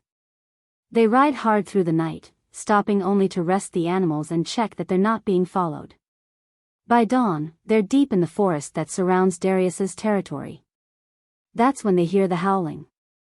It's not the call of a normal wolf, it's something wild and broken, full of rage and pain. The sound raises every hair on Lyra's arms and makes her horse dance nervously beneath her. That's him, Marcus says grimly. He's been doing that for days now. The villagers are terrified. They push deeper into the forest, following game trails that grow increasingly treacherous. The trees here are old and thick, their branches forming a canopy so dense that little sunlight penetrates to the forest floor. The castle appears suddenly through the gloom, but it's not the place Lyra remembers. The gates hang broken from their hinges. Windows are shattered, their glass scattered across the courtyard like deadly confetti. The main doors stand open, revealing only darkness within. Where is everyone? Lyra asks. Gone, Marcus says heavily. Thomas tried to stay, but after the master nearly killed him. I sent the old man to my sister's place in the village. Mrs. Hartwell and the other servants followed. They were too afraid to remain. The courtyard is eerily quiet as they dismount. No sound comes from within the castle, no voices, no footsteps, nothing to indicate life. But there are signs of violence everywhere. Deep claw marks score the stone walls. Dark stains that might be blood streak the cobblestones. A section of the outer wall has been partially collapsed, as if something massive had thrown itself against it repeatedly. Where is he? Lyra whispers. Her answer comes in the form of a roar that seems to shake the very foundations of the castle. It's followed by the sound of something heavy crashing to the ground. The Great Hall, Marcus says, his face pale. They approach the main entrance cautiously. The massive oak doors have been torn from their hinges and lie splintered across the threshold. Beyond is darkness and the overwhelming scent of wild animal. Lyra steps inside and has to bite back a gasp. The Great Hall has been destroyed. Furniture lies in pieces, scattered across the floor like kindling. The tapestries have been shredded, their threads hanging in ribbons from the walls. Even the stone pillars bear deep gouges from massive claws. And in the center of it all, something that was once Darius paces back and forth. He's enormous, bigger than any wolf she's ever seen, bigger even than his partial shifts. His fur is black as midnight but shot through with silver scars that gleam in the dim light. His eyes burn with golden fire, but there's no intelligence in them now. Only rage and hunger and endless, consuming pain. When he sees her, he stops pacing and fixes those burning eyes on her face. For a moment, she thinks she sees a flicker of recognition. Then he throws back his massive head and howls, a sound so full of anguish that it brings tears to her eyes. Darius, she whispers. The beast's ears prick at the sound of his name, but he doesn't approach. Instead, he begins to pace again, his massive form moving with predatory grace. He doesn't know you, Marcus says quietly. The curse has taken too much of him. No. Lyra shakes her head, refusing to accept it. He's still in there. I can feel him. She takes a step forward, and the beast's head snaps toward her. His lips pull back from fangs the size of daggers, and a warning growl rumbles deep in his chest. Miss, don't. He'll kill you. But Lyra doesn't stop. She can feel the mate bond pulling tight between them, can sense the man trapped inside the monster. He's buried deep, almost lost, but he's still there. Darius, she says again, her voice stronger now. I know you can hear me. The beast's growling intensifies, but he doesn't attack. Instead, he begins to pace in a wider circle, as if her presence disturbs him in ways he can't understand. I came back, she continues, taking another careful step forward. Just like I promised. This time, the beast stops moving entirely. His massive head tilts to one side, as if trying to process her words. Helena lied about everything. The curse, my infertility, all of it. She's been manipulating us for years, keeping us apart because she knew what we could be together. The golden eyes blink slowly, and for just a moment, she sees something human flicker in their depths. I love you, she says simply. No matter what form you take, no matter what the curse makes you become. I love you. The beast makes a sound, half whine, half growl, that speaks of confusion and desperate longing. He takes a step toward her, then stops, his massive body trembling with internal conflict. Behind her, Marcus holds his breath. Come back to me, Lyra whispers, holding out her hand. Please. Don't let her win. For a heartbeat, she thinks she's reached him. The beast's expression softens, and she swears she can see Darius looking back at her through those burning eyes. Then something crashes through one of the broken windows, a flaming arrow that embeds itself in the wooden debris scattered across the floor. The beast's head whips toward the sound, all traces of humanity vanishing in an instant. He snarls, his hackles rising, as more arrows follow the first. The Alliance, Marcus breathes. They've come to hunt him. Through the shattered windows, Lyra can see torches moving in the darkness. Dozens of them, surrounding the castle. The other packs have finally worked up the courage to challenge the Alpha King, now that he's more beast than man. We have to get him out of here, she says desperately. But it's too late. The beast has caught the scent of his enemies, and 23 years of rage and pain finally find their target. With a roar that shakes dust from the rafters, he charges toward the broken entrance. Darius, no. But he's already gone, disappearing into the night to face an army of wolves who see him as nothing more than a monster that needs to be destroyed. And deep in her heart, Lyra fears they might be right. Chapter 7. The sound of battle fills the night air, snarls and howls, the clash of claws against silver weapons, the acrid smell of smoke and blood. From the castle entrance, Lyra watches in horror as Darius tears through the Alliance forces like a force of nature. He's magnificent and terrible, more monster than man. The cursed wolf form towers over his enemies, his massive jaws snapping bones like twigs. But for every wolf he brings down, two more take its place. They're using silver weapons, silver nets, everything designed to weaken and contain a supernatural creature. They're hunting him like the beast they believe him to be. We have to help him, Lyra says, starting forward. Marcus grabs her arm. Miss, no. You'll only get yourself killed. Then so be it. She shakes him off. I won't watch him die alone. But before she can take another step, a familiar voice cuts through the chaos. Stand down. Helena's commanding tone rings across the courtyard. Let the beast exhaust himself. Then we finish this. Lyra's stepmother emerges from the tree line, flanked by her personal guard.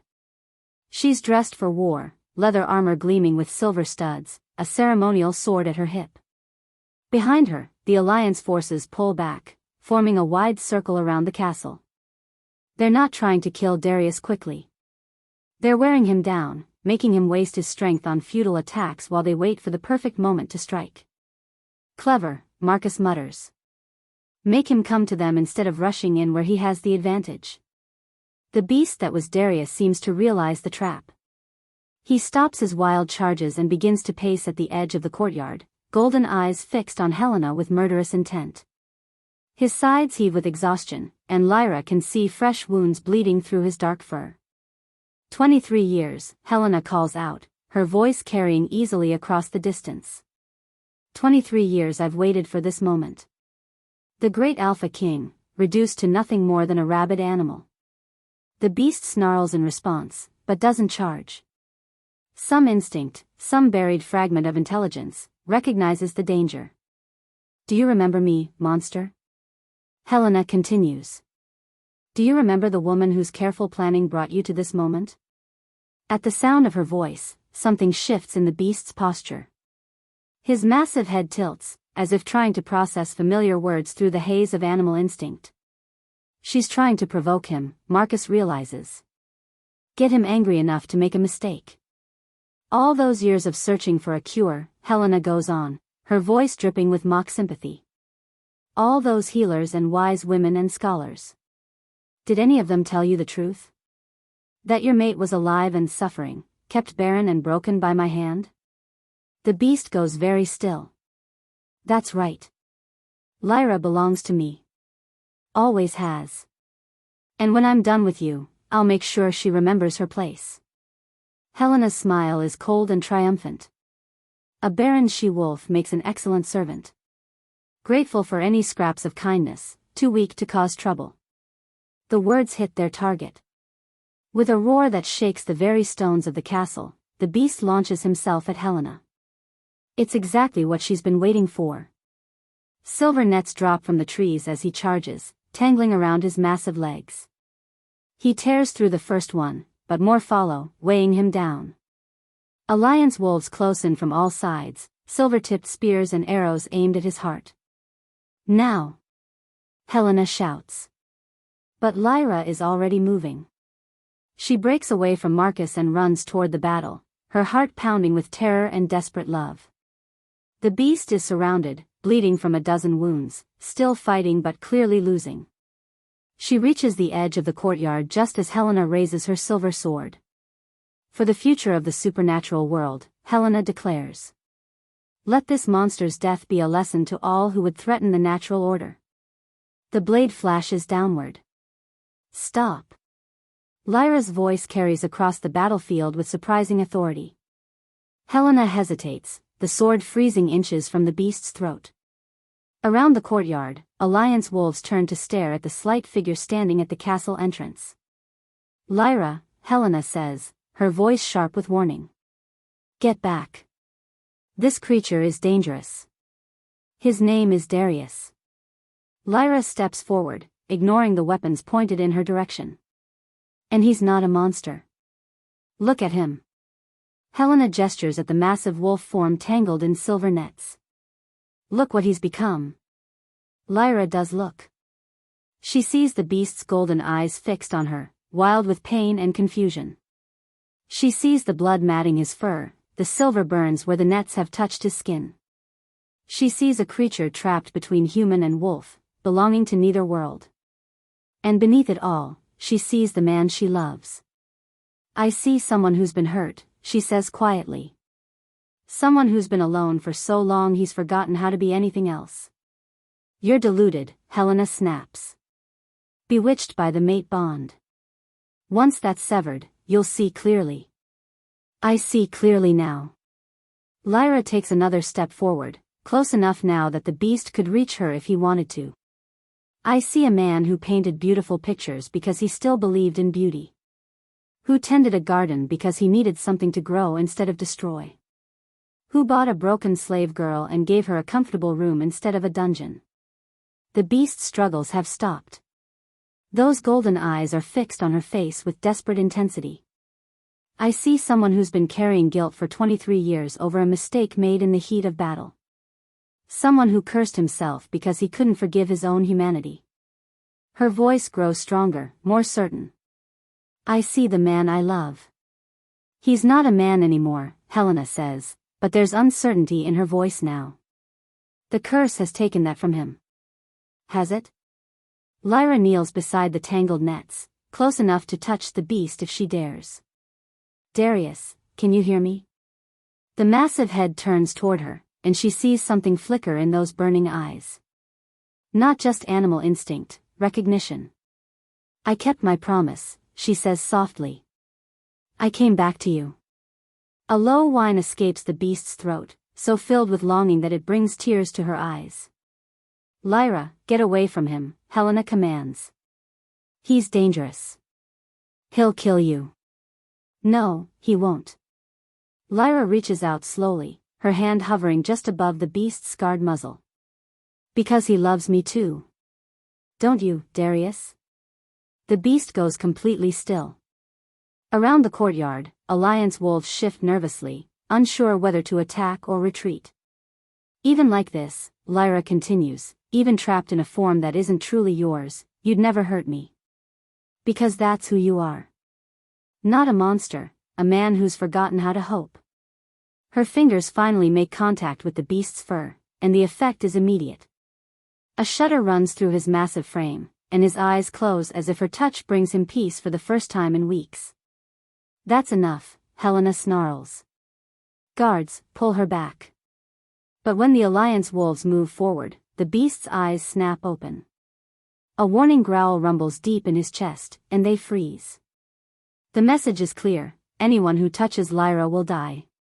See? Helena points at the protective display. He's using her. The beast knows she's his weakness, and he's manipulating your feelings too. If he wanted to use me, Lyra interrupts, he would have let you take me that first day. He would have kept me chained in a dungeon, not given me comfortable rooms and the freedom to explore his castle. She looks directly at Helena, her voice steady with certainty. Everything you've told yourself about him, every justification for what you've done, it's all lies. Helena's face twists with rage. You stupid girl. You have no idea what you're talking about. Don't I? Lyra stands, her hand still resting on the beast's head. I know you cursed me to seem barren because you were afraid of what Darius and I could become together. I know you've spent 23 years orchestrating this moment because you want his lands and his power. Her voice hardens. And I know you don't care how many people you destroy to get it. I care about the greater good, Helena snaps. About maintaining order in our world. You care about yourself. Lyra's words ring with absolute conviction. You always have. My father, my sister, me, we were all just tools to you. Things to be used and discarded when they stopped being useful. Helena raises her sword again, but this time it's pointed at Lyra. Enough. If you won't step aside willingly, I'll remove you myself. The beast sees the threat and surges against his bonds with renewed fury. Silver burns deeper into his flesh as he fights the nets, but he doesn't stop. The sight of Helena threatening Lyra has awakened something primal in him, not just animal instinct, but human protective rage. You see? Helena addresses the watching Alliance wolves. He's lost all control. This is what happens when we allow monsters to live among us. But Lyra isn't afraid. She turns back to the beast, ignoring the sword pointed at her back. It's all right, she tells him softly. I'm not afraid. The beast struggles slow at the sound of her voice. I love you, she says, the words carrying across the silent courtyard. I love your strength and your gentleness. I love the way you see beauty in broken things. I love how you've tried so hard to protect everyone from the darkness inside you, even when it meant being alone. Tears slide down her cheeks, but her voice never wavers. I love the man who painted those landscapes because he still believed the world could be beautiful. I love the king who treats his servants with kindness even when he's drowning in his own pain. She leans closer, her forehead almost touching his. And I love the beast who would tear apart an army to keep me safe. The transformation begins slowly, so slowly that at first no one notices. The massive frame trembles, then begins to shrink. The silver-burned fur recedes, revealing human skin beneath. The bestial features soften, becoming recognizably Darius. No, Helena breathes. It's not possible. But it's happening. Before the eyes of the entire alliance, the cursed beast is becoming human again. Not the partial shift they've seen before, but complete transformation, man instead of monster. The silver nets that had held the beast fall away from Darius's human form. He's naked, scarred, covered in blood from his wounds. But he's human. Completely, undeniably human. He looks up at Lyra with eyes that are still golden but now filled with human intelligence, human love. You came back, he whispers. I promised I would. Helena's shriek of rage cuts through the moment. No. I won't allow this. She lunges forward, silver sword aimed directly at Darius's heart. He's too weak from the transformation to dodge, too wounded to defend himself. But Lyra is there. She throws herself between them without hesitation, her arms spread wide to shield the man she loves. Helena's blade, meant for Darius's heart, pierces her chest instead. The pain is immediate and overwhelming. Silver burns through her like liquid fire, and she can feel her life beginning to ebb away. But it doesn't matter. She's saved him. That's all that matters. Lyra. Darius's anguished cry echoes across the courtyard. She falls to her knees, Helena's sword still buried in her chest. Around them, the Alliance wolves stare in shock. They'd come to hunt a monster, but instead they've witnessed something none of them expected. Love. True, selfless love that transcends curses and species and everything else the supernatural world holds sacred. You fool, Helena snarls, trying to pull her sword free. You've ruined everything. But Darius is there now, catching Lyra as she falls. His hands shake as he touches the sword hilt, afraid to pull it out and make the bleeding worse. Why? He whispers. Why would you? Because I love you, she manages, her voice growing weaker. Because you're worth saving. Around them, something incredible is happening. The Alliance wolves are lowering their weapons, staring at the woman who'd willingly died to protect the man they'd thought was a monster. Even hardened warriors are moved by such sacrifice. But Helena isn't finished. With a sound of pure rage, she raises a silver dagger, ready to finish what her sword had started. She never gets the chance. Darius rises to his feet, and though he's wounded and naked and should be powerless, there's something in his presence that makes everyone step back. The curse is broken, but the man who emerges is no less formidable than the beast had been. He's an alpha king in truth now, not because of fear or power, but because of love. Touch her again, he says quietly, and I will show you what a real monster looks like. The threat in his voice is absolute, and Helena knows it. She backs away, her face pale with the realization that her carefully laid plans have crumbled to dust. But it may not matter. In his arms, Lyra's breathing grows shallow, her skin pale as moonlight.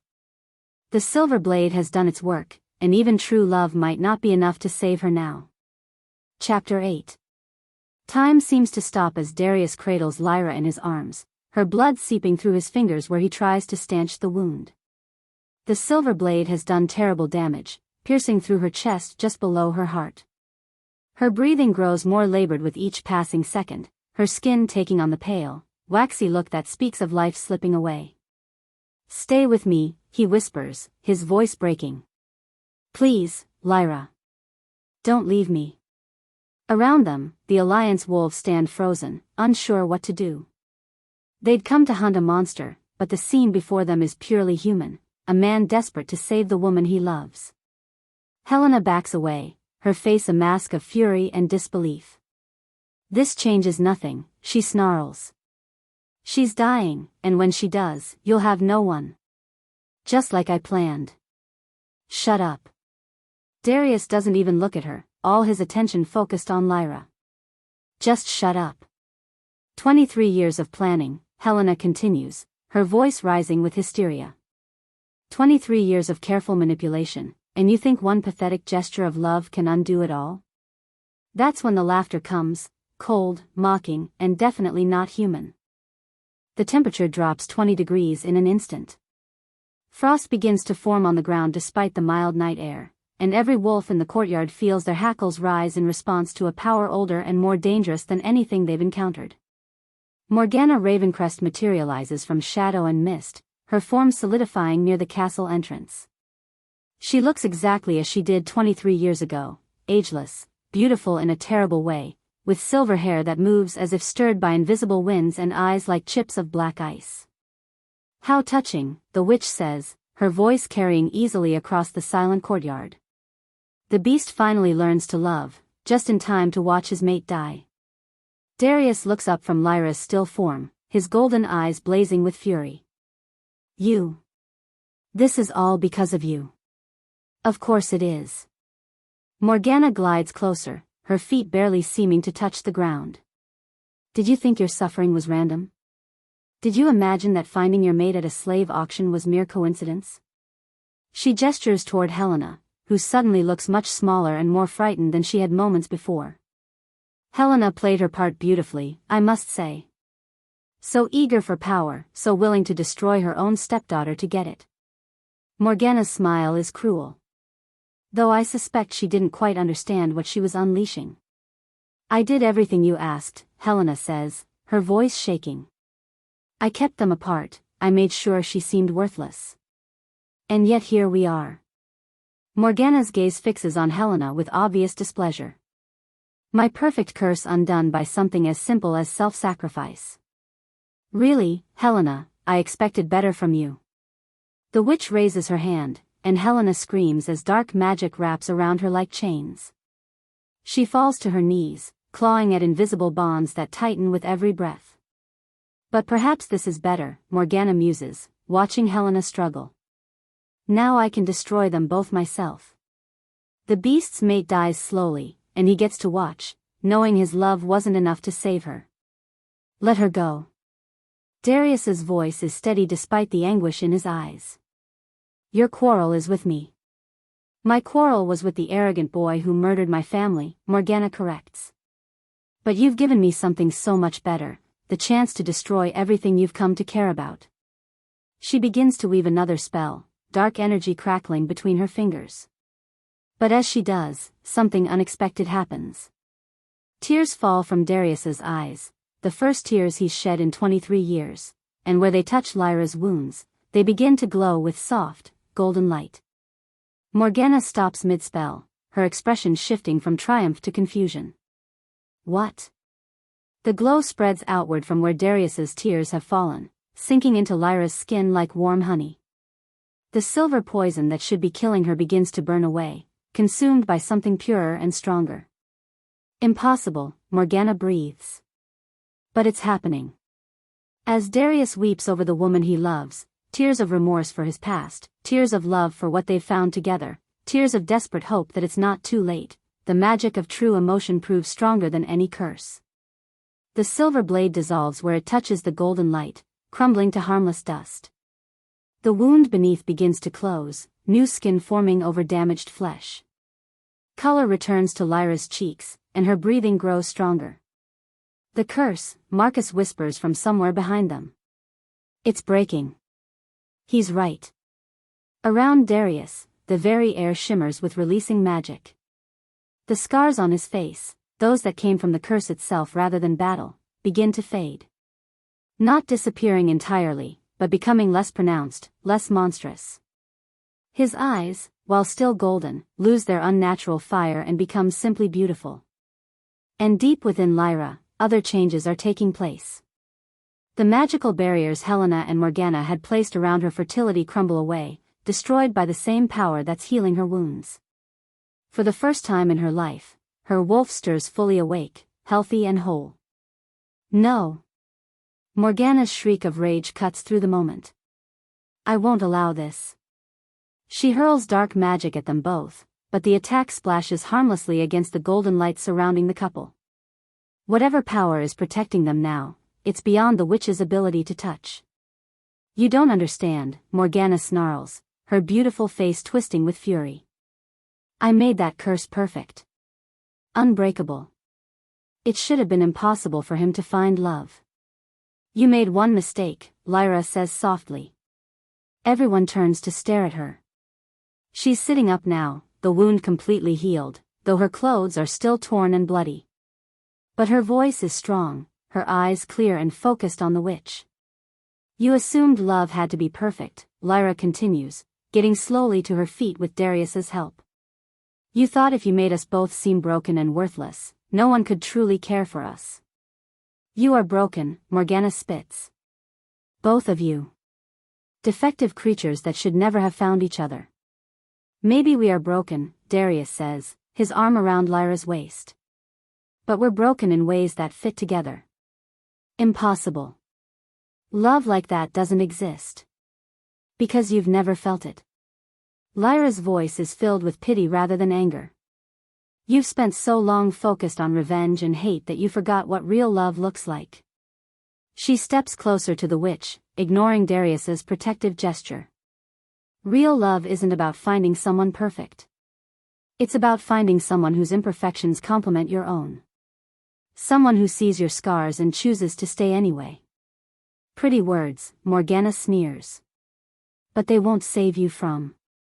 She tries to cast another spell, but nothing happens. Her magic, so tied to emotions like hatred and revenge, has no power against the pure love radiating from the couple before her. It's over, Darius says quietly. Your curse is broken. Your revenge has failed. Let it end here. For a moment, Morgana looks lost, as if she can't comprehend a world where her carefully laid plans could be undone by something as simple as two people choosing to love each other despite their flaws. Then she begins to fade, her form becoming translucent. This isn't over, she whispers as she disappears. Love doesn't conquer everything. You'll see. But her words carry no power now, and within moments, she's gone entirely. The silence that follows is broken by Helena's sobbing. The magical bonds holding her have vanished with Morgana's departure, but she remains on her knees, overwhelmed by the magnitude of what she's witnessed. Lyra, she whispers. Please, I'm sorry. I never meant. Yes, you did. Lyra's voice is sad but firm. You meant every cruel word, every manipulation, every moment of pain you caused. But that's over now. She turns to address the Alliance wolves, who are still staring in shock at the scene they've witnessed. Helena Blackwood stands accused of conspiracy, magical coercion, and attempted murder, she announces, her voice carrying the authority of someone who has found her true place in the world. I claim the right of justice as her victim and as mate to the Alpha King. There are murmurs of agreement from the assembled wolves. What they've seen tonight has changed everything, their understanding of curses, of love, of what makes someone truly monstrous. The Supernatural Council will decide her fate, Darius adds, his voice heavy with the weight of kingship. But she'll face justice for what she's done. Helena is led away in silver chains, her dreams of power and revenge crumbling to ash. As she passes Lyra, she looks up with eyes full of hatred and regret. You think you've won, she whispers. But you'll never be happy. Broken things like you don't get happy endings. Maybe not, Lyra agrees. But we get real endings. And that's enough. 1 year later, the castle is transformed. Where once there were broken windows and crumbling walls, now there are gardens blooming with every flower imaginable. The Great Hall, once a place of shadows and despair, rings with laughter and music. Servants move through the corridors with smiles instead of fear, and visitors come and go freely. Lyra stands at her bedroom window, one hand resting on her rounded belly, watching Darius work in the gardens below. He's painting again, not just in private now, but openly, teaching local children who come to the castle for art lessons. The scars remain on both of them. Darius still bears the marks of old battles, and Lyra has a thin silver line across her chest where Helena's blade pierced her heart. But they've become symbols of survival rather than shame, reminders of how far they've traveled together. The ballroom is ready, Your Majesty, Mrs. Hartwell announces from the doorway, her round face beaming with excitement. Tonight is their official mating ceremony, not the quick, private ritual they performed a year ago, but a celebration for the entire supernatural community. Leaders from every pack, coven, and clan have come to witness the union that broke a 23-year curse. Thank you, Mrs. Hartwell. Lyra turns from the window, her hands still resting protectively over the child growing within her. Is everything prepared? Every last detail, ma'am. Though I still say you should be resting instead of dancing in your condition. Lyra laughs. I'm pregnant, not fragile. Besides, I've been looking forward to this dance for months. The ballroom has been restored to its former glory and beyond. Crystal chandeliers cast warm light over marble floors that gleam like mirrors. Flowers from Darius's gardens fill every corner with color and sweet fragrance. But the most beautiful sight is the man waiting for her at the center of the room. Darius has traded his usual black leather for formal court attire, deep blue velvet that brings out his golden eyes, silver threads that catch the light. He's still large and intimidating, still scarred from old battles. But he smiles when he sees her, and that smile transforms his entire face. You're beautiful, he says as she takes his offered hand. So are you. The music begins, a waltz that speaks of hope and new beginnings. As they move together across the polished floor, Lyra thinks of how far they've both come. From a slave auction to a ballroom, from despair to joy, from curse to blessing. Do you ever regret it? Darius asks softly as they turn. Everything that brought us here? The pain? The loneliness? The years of thinking we were both worthless? She considers the question seriously. No. Because without all of that, we might never have recognized what we found in each other. Even Helena. Even Morgana. Even them. Her voice is sure. They tried to destroy us, but instead they helped us discover just how strong love can be. Around them, the supernatural community watches and celebrates. Former enemies dance together, old grudges set aside in honor of what they've witnessed. The broken king and the barren she-wolf have become symbols of hope for everyone who's ever felt lost or worthless. What do you think our daughter will make of all this? Darius asks, his free hand briefly touching her belly. I think she'll grow up knowing that perfection isn't the goal, connection is. Lyra smiles up at him. And that the most beautiful love stories are the ones where two imperfect people choose each other anyway. The music swells, and they spin together in the center of the gleaming ballroom. Outside, night is falling over the restored castle, but inside, everything is warm and bright and full of promise. They've learned that true beauty doesn't lie in perfection, but in the courage to love and be loved despite their flaws. They've discovered that the most powerful magic isn't found in curses or spells, but in the simple act of choosing hope over despair, love over fear. And as they dance together in their palace of light, surrounded by friends and allies who once saw them as monsters, Lyra and Darius know that some fairy tales don't end with happily ever after. They end with happily ever real, scars and all. Thank you for listening. Like, share and subscribe for more.